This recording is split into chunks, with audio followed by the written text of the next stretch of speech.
प्रदेश के मुख्यमंत्री योगी आदित्यनाथ की अयोध्या में एक बार फिर पूजा अर्चना शुरू हो गई है और यह पूजा अर्चना वही कर रहा है जो योगी का मंदिर बनाकर चर्चा में आया था,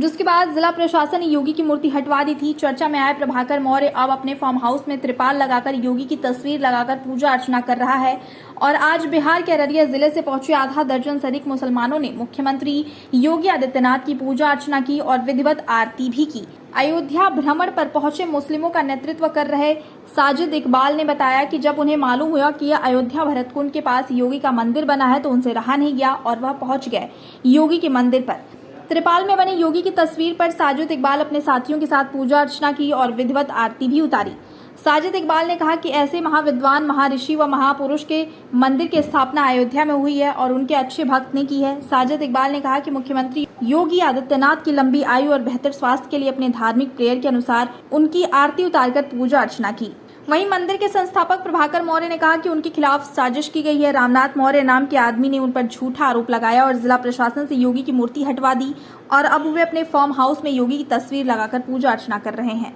मैं अररिया बिहार से उत्तर प्रदेश भ्रमण पे अयोध्या आया था और कई जगह के भ्रमण करने के बाद यहाँ भरतकुंड आया और यहीं से मीडिया के माध्यम से हम लोगों को ये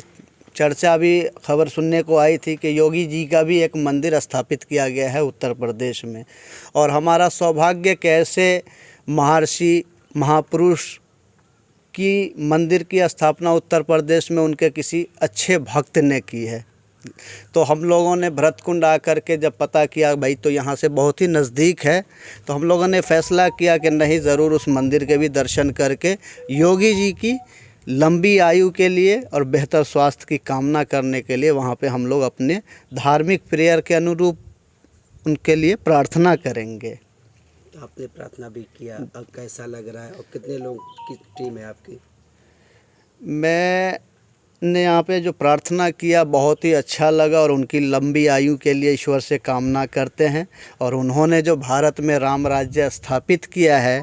वो भी बहुत ही गौरवान्वित करता है और सभी धर्मों के लोगों को लेकर जो चलने की उनकी आस्था है, उनका प्रेम है और उनके प्रति यही अटूट प्रेम जो हमें उतनी दूर से उनके मंदिर के दर्शन के लिए यहाँ लेकर के आया। मैं बहुत गौरवान्वित महसूस कर रहा हूँ। ऐसे में आपके जो कई समाज के लोग हैं जो इस तरह से पूजा पाठ करते हैं वो विरोध भी करते हैं, तो उनको क्या कहेंगे इसको लेकर? मैं बस यही कहना चाहूँगा कि जो व्यक्ति विशेष जो किसी सामाजिक कार्य में समाज के लोगों के भलाई के लिए अग्रसर हो, और हमारा देश भारत तो सदैव से ऋषि मुनियों का पूजनीय रहा है, तो ये उनका काम है कहना, जो लोग समझते हैं वो कहते नहीं। देखिए, जब से मंदिर से मूर्ति हटी है, गायब हुई है, तब से हम लगातार पूज्य महाराज जी की आरती अपने इस फार्म हाउस के अंदर कर रहे हैं और आज जो है कुछ लोग बाहर से भी आए हैं पूज्य महाराज जी की आरती पूजा दर्शन करने। आरती गायब मतलब मूर्ति गायब कैसे? देखिए, जिस दिन का ये मामला है, मूर्ति जिस दिन गायब हुई उस दिन तो हम थे नहीं, हमारे एक मित्र की तबीयत बहुत ख़राब थी। उस दिन हम डुमरियागंज गए थे और शाम को आए तो हमको पता चला कि यहाँ से मूर्ति गायब है और रामनाथ मौर्य जी द्वारा जो है लगातार फर्जी आरोप लगाया गया, ज़मीन को विवादित कर बताया गया फर्जी। तो रामनाथ मौर्य जी का बयान भी मीडिया में आया है कि उन्होंने देखा कि प्रशासन द्वारा जो है कुछ पीएससी के लोग आए थे, कुछ पुलिस आई थी और मूर्ति को जो है कपड़े में लपेट कर लेकर गई, लेकिन उनका आरोप हमें लगता है ये गलत है। जिस तरह से उन्होंने फर्जी आरोप पे आरोप लगाया पूज्य महाराज जी के मंदिर को लेकर, तो हमें लगता है कि मूर्ति गायब करने में रामनाथ मौर्य का ही हाथ है।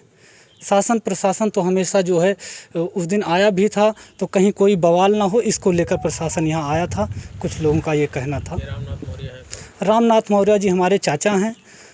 2 साल से ये मंदिर बन रहा था, उसके बगल शनिदेव महाराज का जो है 2 साल से पूजा हो रहा है, आज तक कहीं कोई शिकायत नहीं। उनका सिर्फ एक लक्ष्य था कि पूज्य महाराज जी के मंदिर को जो है फर्जी विवादित करना, मूर्ति हटवाना, उनका यही लक्ष्य था। और रामनाथ मौर्य का मीडिया में यह भी बयान आया कि मूर्ति हट गई है, अब हम संतुष्ट हैं, अब उनको जड़ जमीन से कोई मतलब नहीं है। उनका मेन मकसद था मूर्ति हट जाए और मूर्तक है कि इस मूर्ति को हटाने में, गायब करने में रामनाथ मौर्य का ही हाथ है। देखिए, लोग विरोध कर किसी भी तरह से मूर्ति को तो हटा सकते हैं, लेकिन पूज्य महाराज जी के लिए हमारे दिल में जो श्रद्धा है, जो भाव है, लोग इसको कैसे हटाएंगे, हम सबसे पूछना चाहते हैं जितने विरोध करने वाले हैं।